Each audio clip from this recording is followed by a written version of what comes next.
মুখ্যমন্ত্ৰীৰ মহিলা উদ্যমিতা অভিযানৰ প্ৰথম কিস্তিৰ ধন বিতৰণ কৰিলোঁ।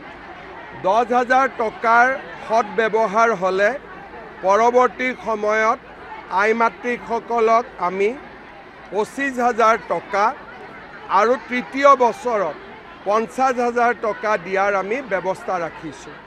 এই আঁচনিখন খুব ভাল আঁচনি। অসমৰ সকলো অঞ্চলৰ মহিলাই ইয়াক আদৰণি জনাইছে আৰু এই আঁচনিখন অসমৰ পৰা বিহাৰত লৈ যোৱা হৈছিল আৰু এতিয়া সকলো টিভিত বা বাতৰি কাকতত এইটোৱে ওলাই আছে যে এই আঁচনিখনৰ কাৰণে বিজেপি আৰু জনতা দলৰ বৃহৎ বিজয় সম্ভৱ হৈছে। মই ভাবোঁ যে সঁচা অৰ্থত এখন ভাল আঁচনি, মহিলাসকল বহুত উপকৃত হ'ব।